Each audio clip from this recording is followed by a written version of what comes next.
Imagine a perfect world. A world with no hunger, no freezing cold, no disease, no enemies, no predators, no danger.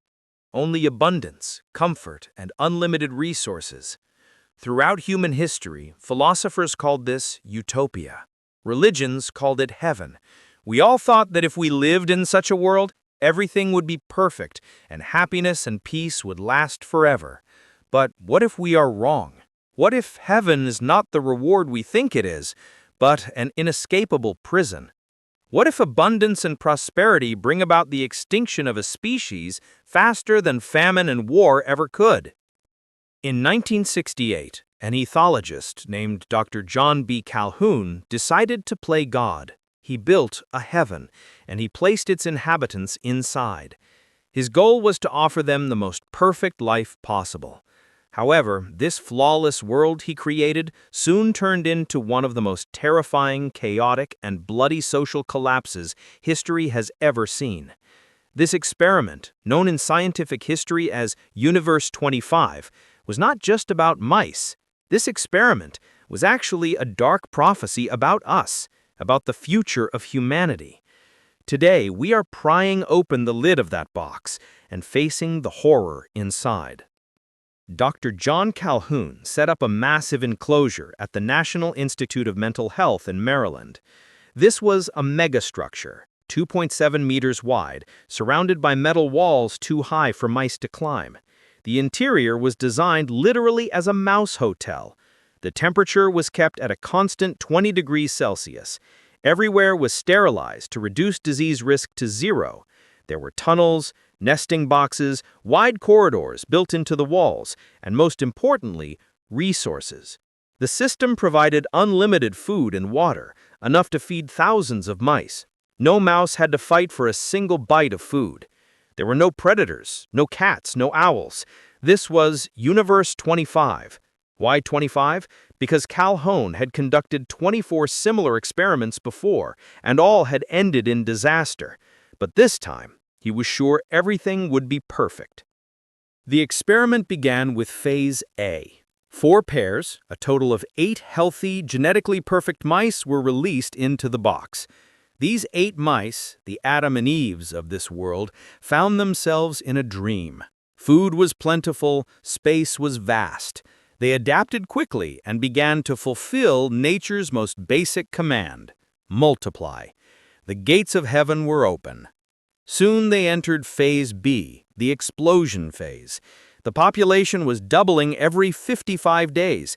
8 mice became 16, 16 became 32, then 64, 128. The mice were happy. Social hierarchy was healthy, mothers cared for their young, males protected their territories, but there was no serious conflict because there were enough resources for everyone. By day 300, the population had reached 620.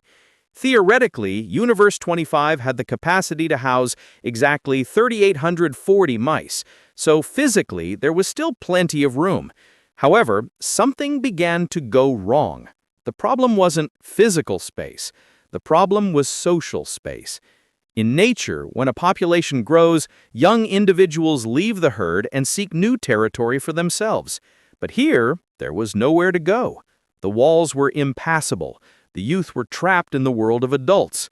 The older generation wasn't dying because there was no disease, no predators, no death other than old age. The younger generation couldn't find a place for themselves on the social ladder. All roles were taken. The society of abundance was slowly turning into a toxic crowd.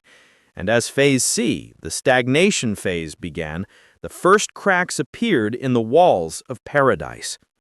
Calhoun gave a chilling name to what happened in this phase: the behavioral sink. Physical space hadn't run out, but the social fabric had been torn to shreds. The mice began to exhibit pathological behaviors contrary to their nature. Society split into 3 main groups, each more terrifying than the last. The first group, the outcasts. These were young males who couldn't find a place in the hierarchy. They gathered in the center of the box in the pool area. They were passive, motionless, and depressed. But occasionally, for no apparent reason, they would brutally attack each other, biting tails and ears. These attacks weren't for dominance, they were pure outbursts of rage. The second group, the aggressive mothers. Because males had stopped defending their territories and nests, females were forced to become aggressive. But this aggression grew so intense that they began attacking their own young. They stopped nursing their babies, kicked them out of nests, and some even ate their own offspring. Yes, in a world of unlimited food, cannibalism began. The third and strangest group was what Calhoun called the beautiful ones. These male mice withdrew completely from all violence, sexuality, and social interaction. They didn't fight, they didn't mate, they didn't care about anyone. They spent their entire days just eating, sleeping, and grooming their fur. There wasn't a single scar on their bodies. Their coats were shiny and perfect, but inside, they were empty. They were the living dead, socially dead. They lived only in their own narcissistic bubbles, doing nothing for the survival of the species. By day 560, the population peaked at 2,200 and stopped. There was still capacity for 3,840, but population growth had halted completely because no one was mating anymore. Offspring were abandoned or killed by their mothers. The few surviving young knew neither how to mate nor how to socialize.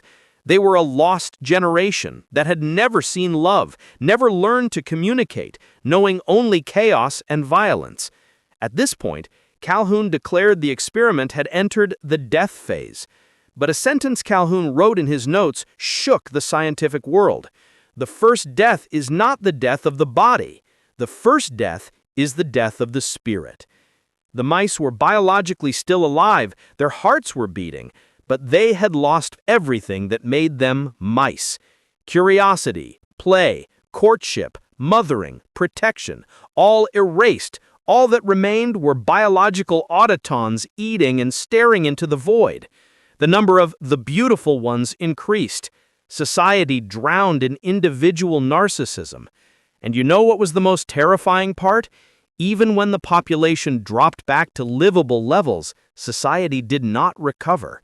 They had lost their social skills so profoundly that they could not come back together. Alongside their unlimited food, they died slowly, one by one, until the species went extinct. When Calhoun's experiment ended in 1973, the world was in shock, because everyone saw in that metal box not mice, but themselves. Look around you today. We live in massive metropolises, intertwined, stacked on top of millions of people. We are physically closer than ever, but socially more distant than ever. Think of the hikikomori youth in Japan who don't leave their rooms for months, cutting off all social ties. Aren't they Calhoun's beautiful ones? Think of modern narcissism, staring only at screens, trying to perfect outward appearances, but failing to form real bonds. Think of the rapidly declining fertility rates worldwide, the changing family structures, the rising acts of senseless violence. Universe 25 whispers us a terrifying possibility. Maybe you don't need famine, war, or a meteor to destroy a civilization. Maybe a civilization can be the victim of its own success. When all needs are met, when the struggle ends, when there is no purpose left to live for, the spirit dies, and the death of the body is just a formality. So, is this our fate?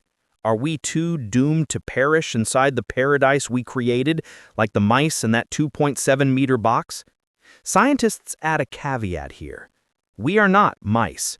We have a capability that mice do not have: awareness. We can analyze our own condition, recognize the behavioral sink, and change course. What makes us human is not just surviving, eating, and reproducing. We have a quest for meaning. Art, science, philosophy, altruism. Calhoun's experiment is not a prophecy, but a warning sign. A warning at the edge of the cliff where comfort, laziness, and social isolation could lead us. Universe 25 collapsed, but our universe, our story, is still being written. And those holding the pen will not be those who withdraw to their corners like the beautiful ones, but those who continue to struggle, to connect, and to seek meaning. In the next video, we will shine a light on another dark corner of the human mind. Until then, stay curious, and please step outside that box.